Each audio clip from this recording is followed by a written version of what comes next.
আচ্ছা, আমরা তো জানি যে মৃত্যুর পর কেয়ামত হবে, বিচার হবে। কিন্তু এই দুটোর মাঝখানের সময়টায় কি হয়? মানে মৃত্যুর ঠিক পর থেকে কেয়ামতের আগ পর্যন্ত আমাদের আত্মা ঠিক কোথায় থাকে?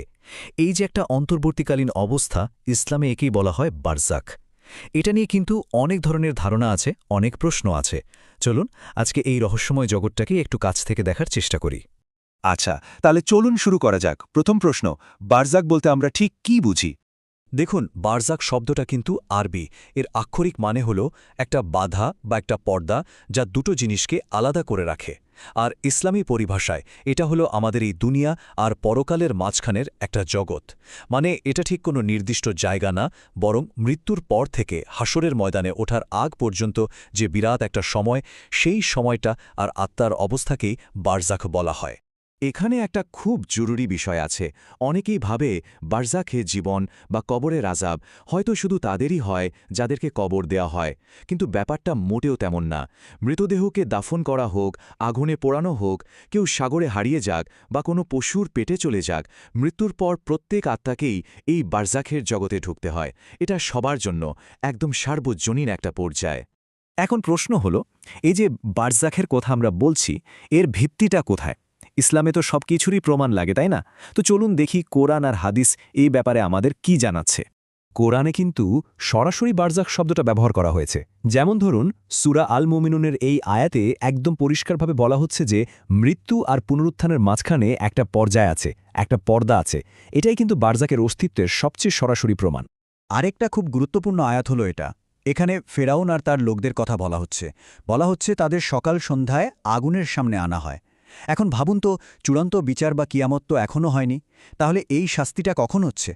আলেমরা ব্যাখ্যা করেন যে এই শাস্তিটা কিয়ামতের আগেই হচ্ছে, মানে বারজাখের জগতে। এটা কবরের শাস্তির পক্ষে একটা বিরাট দলিল। শুধু কুরআন নয়, নবী মোহাম্মদ সাল্লাল্লাহু আলাইহি ওয়াসাল্লামের হাদিসেও এর কথা বারবার এসছে। তিনি নিজে প্রায় একটা দোয়া করতেন, কবরের আযাব থেকে আল্লাহর কাছে আশ্রয় চাই। আর তিনি তার সাহাবীদেরও এটা করতে বলতেন। তার মানে এটা কোনো কাল্পনিক বিষয় নয়, এটা একটা বাস্তব পর্যায়। তো আমরা বুঝলাম বারজাক সত্যি। এখন সবচেয়ে গুরুত্বপূর্ণ প্রশ্নটা হলো, সেখানে অভিজ্ঞতাটা কেমন হয়? ইসলামী বর্ণনা অনুযায়ী মানুষের বিশ্বাস আর কাজের উপর ভিত্তি করে এই যাত্রাটা হয় দুটো সম্পূর্ণ ভিন্ন রকমের। আদিসের লম্বা বর্ণনা থেকে আমরা এই দুটো পথের একটা চিত্র পাই। একদিকে আছে ঈমানদার, যার জন্য এই যাত্রাটা হবে একদম শান্তিময়। ফেরেশতারা তাকে সম্মানের সাথে গ্রহণ করবে, আর তার কবরটা হয়ে যাবে জান্নাতের একটা বাগানের মতো। আর ঠিক তার উল্টো দিকে আছে অবিশ্বাসী, যার জন্য অপেক্ষা করছে এক ভয়াবহ অভিজ্ঞতা। তার আত্মাকে খুব কষ্ট দিয়ে বের করা হবে, আর কবরটা তাকে এমনভাবে চাপ দেবে, সে এক ভয়ঙ্কর অবস্থা। চলুন প্রথমে ভালো খবরটা শুনি।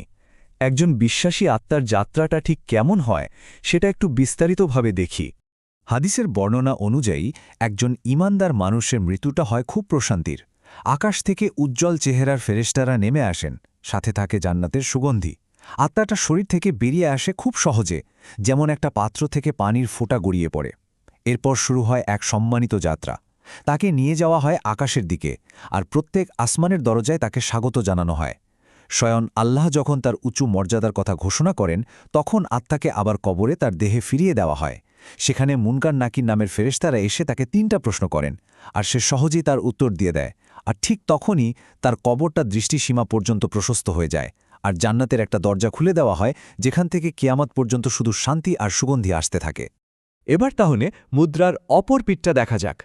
একজন অবিশ্বাসীর জন্য এই যাত্রাটা কতটা ভয়ঙ্কর হতে পারে, চলুন সেই বর্ণনাটা শুনি।